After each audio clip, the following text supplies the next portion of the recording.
Welcome to the Sample Chapter Podcast, the show where authors read a sample chapter from one of their books.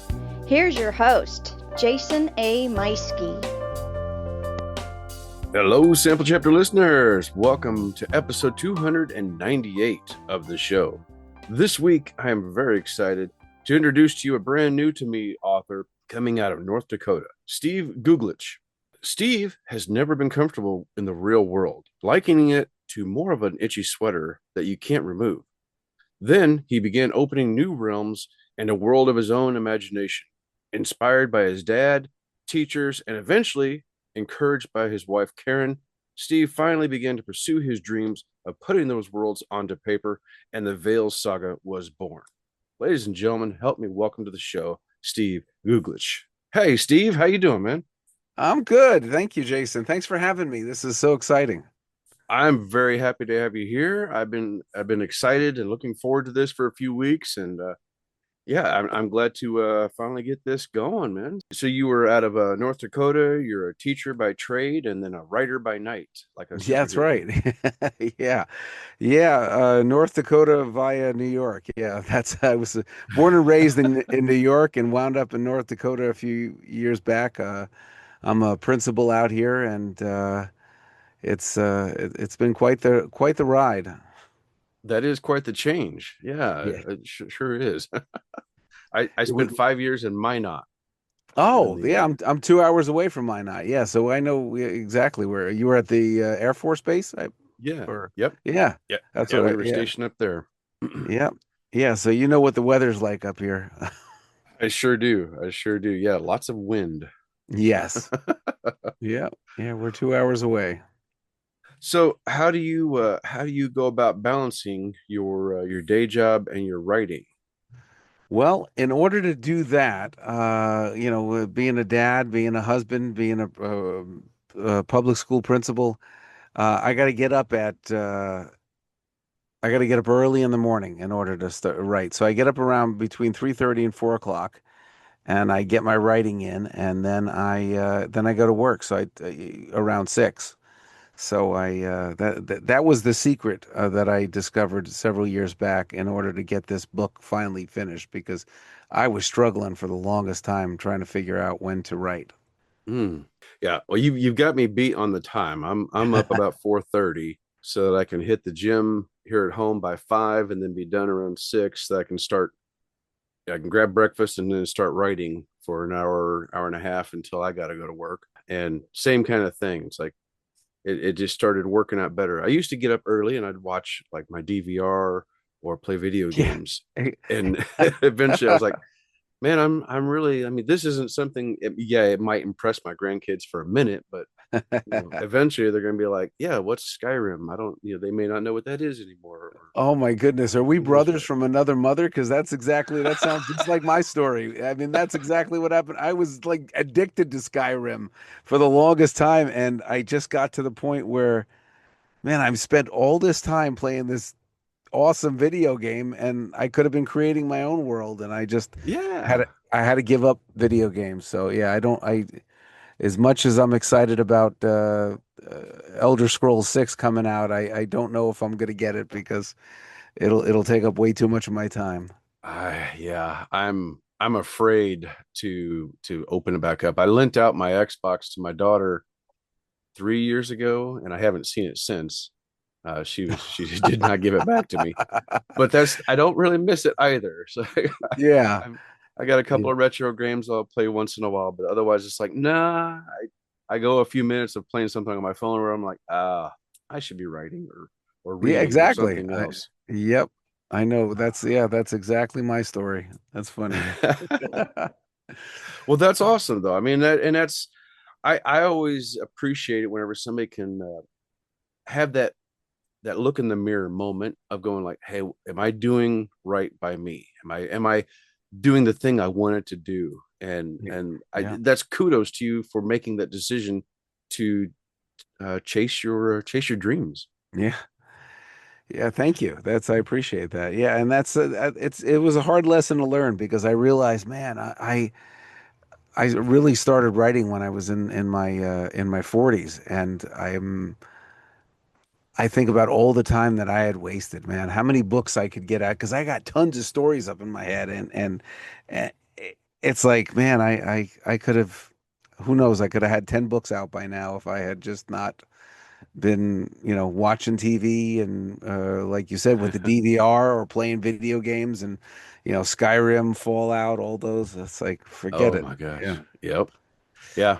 Yeah. It's, I mean, my listeners know it's a broken record for me, but yeah, it was when my kids let me know that I was going to be a grandfather. That's when I was like, oh wait, Ooh. I was supposed to be a published author by now. I was going to have this author career. Like, man, yeah, all right, look in the mirror. Let's get real. Yep. That's and awesome. and like and like you, I grew up wanting to write, telling my own stories. I had tales of my friends and I saving the school from, like, at the time it was the Russians, or sometimes aliens, stuff like that back in the 80s. Yep. And from what I understand, you were much the same. You did a lot of world creating. I did. I did. I mean, it was always my dream, really, to do something creative. I originally went to film school to thinking that I would write my own movies and I would make movies that were good for kids. I wanted to make like Disney movies and work with Oh children yeah. in the movie industry, and that didn't work out. I realized that how that industry, the film and TV industry, I worked in it for a little bit, and it is just you have no time for anything else. I Mm, mean, there was I knew I also wanted to have a family, and I knew there was I don't know how these people do it. I don't know how they can have families and work in Hollywood because I was in it for just a couple of months, and it was crazy. Like one night, I was working on a TV show in New York City, and we were running behind on schedule, and it's 3 o'clock in the morning when the director says, "Okay, we're gonna take a break. Be back at 7 a.m." Like, what am I gonna do? What am I going to do for 4 hours in the middle of New York City at night? oh Why bother? Why, yeah. and then I asked one of the other veterans there, and they were saying, yeah, it gets like this quite often because time is money. And that was it. That was like, okay, I don't, I just, I couldn't do that to my wife and I couldn't do that to my future children. So Hmm. yeah. And that was it. And then I decided, then I didn't know what I was going to do. And then like I said, I always wanted to create these stories and these worlds and everything, and it wasn't until I met my wife actually, and when she encouraged me to finally, you need to be a writer, she told me on our wedding night, and for years I scrambled to try to find the time to do that, and finally found the time, and I thank God for her. It's been such a cool experience writing Amen. these books. Amen. Yeah. Yeah, yeah. I mean, God bless our wives. My wife Yes. was it was the same way. She had signed me up for writing classes. I was doing correspondence classes. She always encouraged me. She put together, I much like I was reading about one of your stories about how your wife gave you a story that you had Yeah. written, and my wife had done the same thing years ago when we were dating. She printed it Wow. out on an old dot matrix printer and like designed like skull and crossbones and stuff to go with the cover, made it all up, gave it to me. And it was just like the first time I'd ever seen my stuff on print. And it was just, she's always That's encouraged me. She was my first editor, and she holds nothing back also though when she yes. does read it. But I need that. I love it. I know. I love that too. Yeah, that's the same thing with my wife. Yeah, she's my one of my alpha readers. She won't consider herself an editor, but she's definitely one of my alpha readers, and she'll tell me the honest truth. Fantastic. Fantastic. That's One of the cool. things I was reading about over in your bio is you were also really into clean fiction. And I Yes. thought that was really fascinating, because I read very widely, so I read a lot of stuff. Sometimes it's like, oh gosh, I want to take a shower after reading this, and other Yes, times I'm like, exactly. oh, this is just fantastic. I want to know more about it. And I tend to gravitate to stuff that's a little more clean. And I know in my own work, I will have a dirty word when it's appropriate, but at the same time, I find myself using having my character say, "Oh shoot," No, something cleaner yeah, over the other. It's like, if I don't need it, I'm not going to use it. I, right. what was your decision with that? So I looked at all the books, the popular books out there, other than Harry Potter, which that was that was clean, obviously. But then there were, you had like Game of Thrones out there, and all these other Mm, fantasy novels that are out there, and if they're just they're very popular, but they're not stuff that I would be comfortable giving my son to read or any of my kids to read. mm, And I wanted to make that commitment to write stories that were on par with with traditionally published books, that were as good but didn't have all that ethical or content that was just not something I wanted my children to read. yeah. And as a Christian too, I wanted to make that commitment. I wanted, although the story is not a Christian story, I wanted to write a story that that was um, that wouldn't make a Christian blush, I guess. Yeah, so that kind of thing, and from and just so people didn't see a two-faced person as well. Here he is pretending to be a Christian, and then he's writing all this smut Ah, and garbage and whatnot. So those were the reasons why I wanted to commit to clean fiction. And overall, yeah, if there's any cursing in the book, it's done. It says I'll write, and he cursed under his breath, or oh, he profaned, or he said something, or the nice thing about fantasy is you can make up a bad word, and it doesn't really mean anything to in yeah, our world, but it means something to the elves or whoever else, one of the other races. So that kind of helps. You know, and it was one of the things that I teach in my course that I have that I do for young readers is that when you're writing fantasy, especially or sci-fi, or you're writing about other worlds, and we have the curse words that we have are very specific to our culture, and they mean something. And the reason why they're taboo or they're considered bad words is because of the connotation behind them and their origin. So if you're writing about an alien race and they use the F word, it doesn't make any sense because the F word mm, means nothing to them. right. The F word is a very specific, uh, you know, uh, use of profanity in our culture, but not, not to an elf or an alien or anything like that. So, we look at ways to, what it would be taboo to that culture, and then you can turn that into some form of profanity. Yeah, yeah, I can appreciate that. It's like I said, I read very widely. I love thrillers. I write thrillers, but there's times when I'm reading something and it's just almost like every other word, this Yeah. character, that Yep. character, and it's just it gets a little old. Yep. And I appreciate well, so like a year and a half ago, we found a new church that we started going to. We're really enjoying it. Then I didn't announce anything, didn't say anything about, oh well, yeah, here's my day job. I didn't say anything else about my writing. And the pastor found out, and he Oh. was like, "Hey, so what books would you recommend?" I was like, "Well, not my first two. Don't read the one. It's a paranormal thriller. There's some stuff that I don't recommend.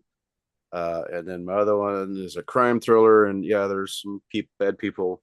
But my new series is sci-fi and it's 80s influenced, and it's got some good stuff. Although my hero meets um, the members of Motley Crue at one point, and you can imagine how they talk.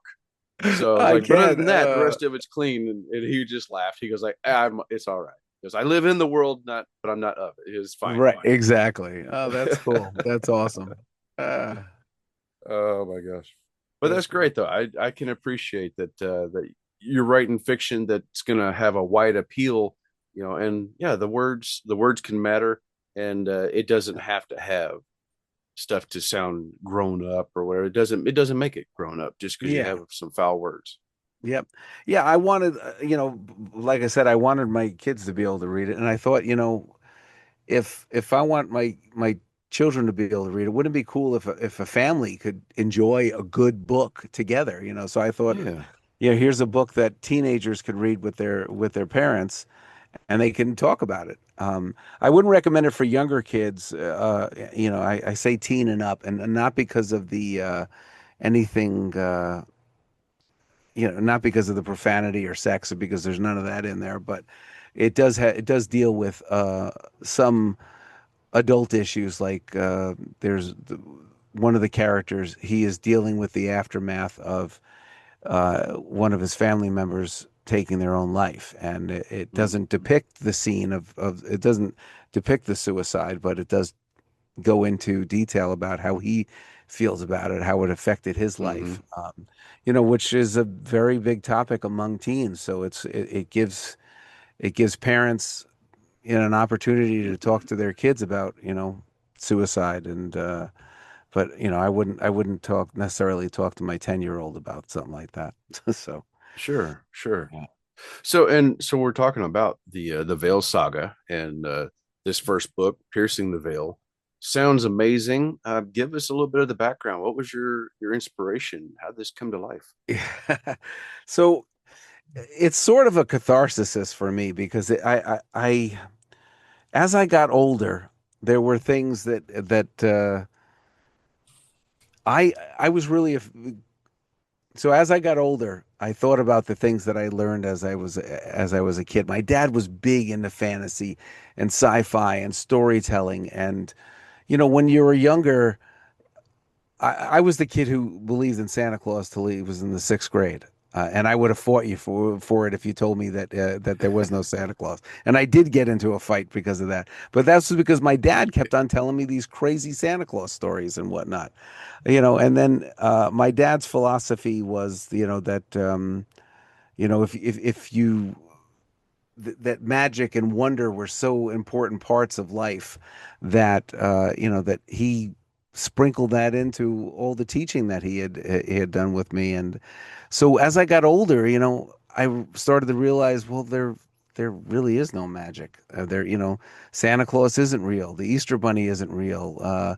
The dragons, aren't real. And I wouldn't say I was depressed, but it certainly affected me, especially when I found out in sixth grade that when after I got into the fight, my dad finally told me the truth about Santa Claus, and that was devastating to me because here it was, my dad had been basically lying to me all these years, and it was a tough thing to deal with. And then as I got older,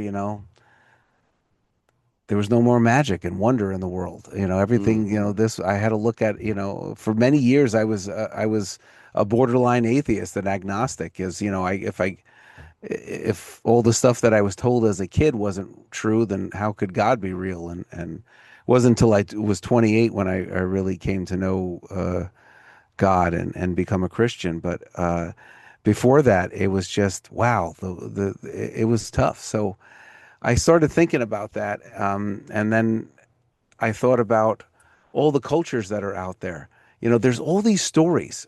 Think about when you were in history class and you learned about ancient Greece and China and all that. They all have these stories of these mythical beings that were larger than life, that had magic, that creatures that existed. Every culture has a dragon story. It's you know, I started to think about that, and I said, well, where did the magic go? And that was sort of the whole premise that came about. If magic was real, where did it go? And I Yeah. came up with the idea that at one time in history, elves and dwarves and gnomes and other fantasy creatures coexisted with humans. And humans got too big for their bridges, and or their britches, I should say, and the fantasy beings got fed up with them because they weren't listening and they were causing more wars and starting to take more land and everything. So they said, well, but at the rate they're going, they're going to kill themselves off anyway. So we're just going to hide ourselves behind a veil. And they created the veil that hid themselves from humanity, and thinking that it would humanity would die off in a couple of hundred years. That didn't happen. So 3,000 years later, the veil still exists. Well, if these creatures are living behind this veil, I thought about how would these creatures have evolved over the years? Mm. What would an elf be like in modern times? What would a dwarf be like in modern times?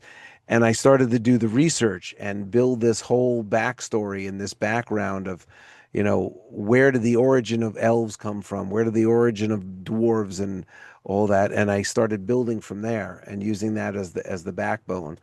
And then I decided that, well, somebody from the human world needs to find this out, and that's kind of where Pierce and the Veil came from. I don't like to give away too many spoilers, but No. but that's kind of what happens. So there's two characters in Pierce and the Veil, and they discover that the existence of the veil and what happens from there is the first story. Fantastic. Wow. That's quite the concept with Yeah. that. So Yeah, I know there's been other similar type stories where uh elves are hidden in some way or they're in another world and they come through here. But here I wanted it to be grounded in as reality as much as possible. So that's where all the research came in and the veil hides their cities and their towns and from everybody else. And if you get one of the things that I incorporate in the book is the veil is here. It's right here on Earth. So I mean, it's not like another world. So if you get too close to it, you start to get that eerie feeling. You know how you get goosebumps and oh you can't yeah. explain why. So Uh-huh. the closer you get, the more fearful you get. So that's what keeps them away, and that's why they've been able to exist for so many years. And that was the basic concept. And then like I said, I started to write the story of these guys who discovered uh, the existence of it and what happens from there. This is incredibly immersive from what I Yes. can tell. So did you plan a lot of this out beforehand? Yes. Well, that was Yeah. part of my problem was I did so many years of world building. I had token syndrome. Where I did so much world building. I have documents I have a file for each race and that talks about their culture and their language and everything. And like I said, that I had to figure out what a modern day elf would be like. They're not these medieval fantasy elves that we Ah, see. They're living in this world and they've been on this world for thousands of years. So what is their culture like? And yeah. magic is their technology. They don't have electricity and all that, but they have magic and how all that has evolved. So it is very immersive, and that was what I wanted to go for. I wanted something that was realistic. Not only did I want clean fiction, but I wanted people to get immersed in it enough where they would think, "Oh my gosh, is this could be real," kind of thing. So, Yeah. yeah, yeah, Yeah, and I love how you're taking these classic characters that we all know so well, but making them your own with, yes. hey, what would they be like now after all this time? That's fascinating. Yeah, that was fun. It was so much fun to do the research on. I tell this story every time I get interviewed, but it's so fascinating to me. Like, where did gnomes come from? I mean, the idea of gnomes. So there was this guy back in the Renaissance era. His name was Paracelsus, and he was actually he's considered to this very day the mo the father of modern pharmacology. So he was a scientist back then, Hmm. and he not only did he discover a lot of the pharmacological compounds that we use even to this very day, but he also researched the supernatural. He was very into the supernatural stuff, and he wrote more books on the supernatural than he did on science. And he claims that one day he was exploring. Actually, I think it was in his workshop. He said that this little man-like creature came through or walked through his wall, and he called it a nim, and the word nim got turned into gnome eventually. But that's really the origin story of gnomes. That this Wow. guy he started to detail them. But see, here's my theory, though. I think that he was probably sniffing a lot of the stuff that he was studying, and he wound up hallucinating. But but hey, uh, that's to this very day we have yard gnomes, and Yeah. just because of this guy came up with this idea, or so who knows? Oh, Yeah. oh my gosh. That's awesome. Yeah, but all the different the different fantasy creatures, they all have these very deep origin stories, elves and dwarves. Dwarves were very much based on Norse mythology, and that's where we find their culture. So the dwarves in my book are they're based on that as well, and their origin and their culture is Norse based or Proto-Norse based, the same thing, but that was a lot of fun doing all that research. Yeah, that sounds amazing. I've definitely been down that rabbit hole before. I still get down there. I've got an adventure I'm writing right now. I'm taking a break from my series to do a hunting story, a hunting thriller. Oh, And cool. I lived in Alaska for a couple of years, so I'm going down that rabbit hole of reminding myself of all that, and then, oh, where about this region and that region, and where can I find this? And I realized, like, oh wait, I just needed this one word for a bear from the local people, and all of a sudden, I'm 2 hours later, I'm looking up other stuff, and like, good grief. Man, man, we have so much in common. That sounds like just like me. Yeah. Like today, this morning, I was researching Tibetan mythology, and I didn't get any writing done because I did 2 hours of research on Tibetan mythology. Do you find it difficult to disconnect that critical side of your head sometimes, where Uh, you're trying to get in there and write down what you want to write, or it's like, oh, you want to correct it, or are you able to just keep going? I had to train myself not to do that because that was the the rabbit trail that I kept on going. I would write and then I would go back. I'd write a paragraph and then I'd reread the paragraph Uh, and make corrections and whatnot. And I got to the point one day where I just said, I'm just going to write it and I'm just going to keep writing. I'm just going to keep writing. And then when I get stuck, I'll go back and I'll do some editing and mhm. looking over what I did. Yeah, that took a while. That's one of the things I talk about when in my writing course that I teach for the young writers too, is that just write. Forget about all that other stuff and just keep writing. And you can make corrections and changes and all that stuff later, but just get the story out of your head. That's great advice. Great advice. Uh, I have one other thing I wanted to ask before we start to close this up here. Tell us about the Shared World Project. Oh, that's so. Like I was telling you, the origin behind the Veil Saga is that all these we have mythology and legends from all over the world, and I try to incorporate them in the story as much as possible. Like, I told you today I was researching Tibetan mythology to for a part of the story, and so I thought, how cool would it be to see if I can find other writers that would be willing to take take that idea and write a little story based on it, and within the world of the Veil Saga, and Hmm. then create a an anthology of stories that take place in the world of the Veil Saga, but um, you can totally write them and the way you want. Like, for example, I have a short story in the Veil Saga that's called Soul Providers, but it's basically a retelling of the Elves and the Shoemaker. um, Oh yeah. so you could, people could do that too. They could take,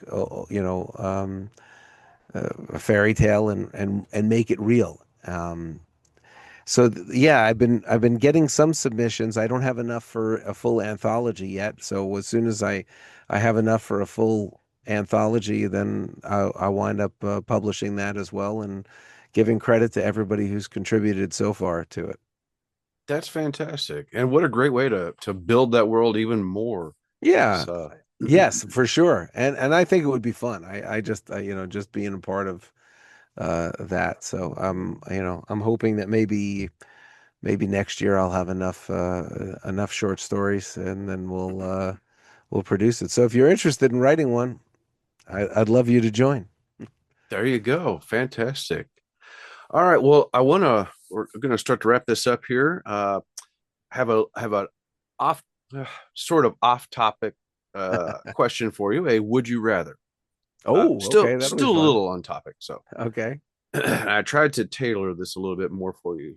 Would you rather write with a magical pen or a magical typewriter, and what would be their qualities of the one you choose? Ah, I would probably choose a magical typewriter because I would want it to I'd want it to work like a word processor. I've tried write I have notebooks and stuff, but I'm so much more comfortable writing typing than I am actually writing with a pen and paper. Yeah. Uh, yeah, so I would probably, uh, probably want it to fold up and be able to put it in my pocket and take it with me and then open Oh, it up interesting. and then it works like it saves the stories on the within it and but it looks like a typewriter, so that would be kind of fun. Oh, that would be fun. That would be fun. Yeah. When I was writing this out, I imagined the typewriter, but I had this picture in my head of the old Disney Sword in the Stone of the wizard, and imagining the paper loading automatically, and then at the end of it, you just hit the button, and the page flies off and lands on a pile for you, and the next page loads up as you just keep going. As you're going. Yeah, that would be awesome. That would be cool. Little Uh, bippity boppity boo, and all of a sudden there's the next page. that would be cool. Oh my gosh. Hey, Steve, where can people find and follow you? I made it easy for people because if you went to my website, if you went to stephenguglich.com, you'd have to figure out how to spell Guglich. But so so stephenguglich.com is also the veilsaga.com. So it's a lot easier to remember how to spell the Veil Saga. So yeah, I'm at the veilsaga.com. There's all sorts of information about the books, about my current Kickstarter that's going on right now for book two. And the Shared World Project is on there, as well as the League of Young Writers. Fantastic. All right. And of course, everybody, we're going to have links to that in the show notes. So once you get done listening, you can click that link in the bottom, head right on over there, check out Steve and all of his books and all of this wonderful stuff that he is presenting to you, some opportunities galore. So, Steve, thank you so much for joining me.